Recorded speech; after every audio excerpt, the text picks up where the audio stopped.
Now, for all of the attention on soft or hard data, my first guest says it's all about earnings. And on that front, corporate America keeps crushing it. Joining me now, I want to bring in BNY Wealth Chief Investment Officer, Sinead Colton-Grant. Sinead, let's talk about this. Earnings were phenomenal. This was an absolutely mind-boggling, great earnings season. Not just earnings, but also revenue. And what's interesting, this is a chart here. Not just the Mag 7, which had obviously been carrying the day, but the light green is the 493. They outperformed big time. What does this tell you, though, about what kind of momentum should this provide or tailwind should this provide for the market? Well, and Charles, this is exactly what we've been looking for. So while we're favorable on tech, we want to see the rest of the market coming to the party as well. So earnings have been a lot stronger. It's because economic growth has been stronger. We think it's going to be in the around 1.8% or so for the full year. But it's also telling us that, the consumer in aggregate is still spending, although it's not all consumers. Right. I'm going to get to the consumer in a moment, but I do think, you look at this table and what is it about these American corporations that unless the economy is in complete tailspin, they find ways to bring it to the bottom line? They absolutely do. I mean, look, you're talking about efficiency, you're talking about innovation, all of the things that we expect will continue to lead to earnings expansion. And let's not forget, you can see that on the chart very briefly. Right.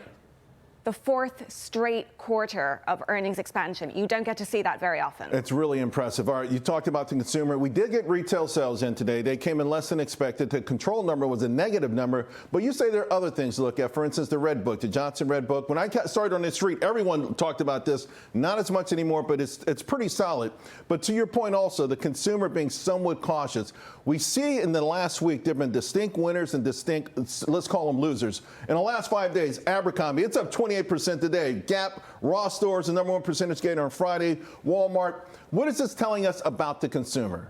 Well, and some of the CEOs of these names have actually spoken specifically about what they're seeing in their stores, which is that the higher end consumers, they're being more selective, but they're still spending. It's lower income consumers where they're doing less. And that's entirely consistent with what we see when you break down retail sales by income cohort.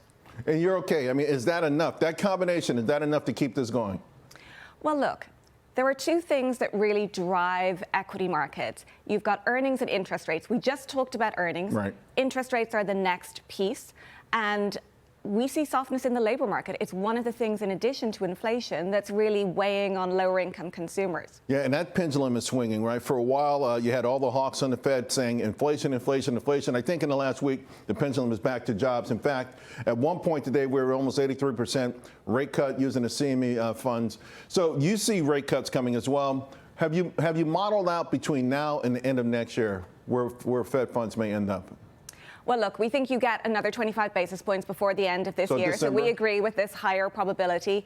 And then there's probably between another 3 and 4 cuts by the end of next year. So between 75 and 100 basis points more. So you could look at the lower end of Fed funds as getting close to about 2.5%. Let's talk about your target for next year, because you've got a pretty aggressive target. What are you looking for the S&P?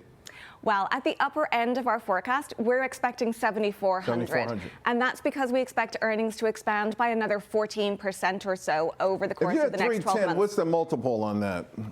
So you're looking at, 21, 22 times. Tech is obviously higher, the rest of the S&P catching up. So let's talk about that, because you still say AI. The AI boom is still going to be a significant economic and market force next year. Yes. And so what we really want to see is not only the increased spending in the tech companies, but also broader proliferation across the market. So whether that's seeing proof cases in terms of energy, biotech, and so on. So how you can actually deploy AI within individual companies. But think more broadly, right? Okay. Because it's AI adjacent. It's not all about tech. It's about industrials. It's about energy. You think about reshoring. You think about electricity supply. It even extends to utilities, which, let's just say, they have not always been the most exciting of names, but you can look at some utilities because of the electricity Right. demand, they're going to start yielding 7 or 8%. That starts to look pretty interesting. No, the utilities are actually in a sweet spot because they have that traditional safe haven appeal, but now they're also part, to your point, of the AI umbrella or halo, which gets larger and larger and larger. So before I let you go, is there any kind of wild card out there that could potentially wreck all of this? Well, look, I mean, the thing that we are watching very closely is the ROI that you get for all of this tech investment in AI. We've seen some very eye-watering spend numbers. That really has to translate to revenue, and that's what we're watching very closely. Sinead, thank you very much. Thank you, Charles. Great to be here. Ironically, that's a major, major subplot to the good green on the screen today. Appreciate it.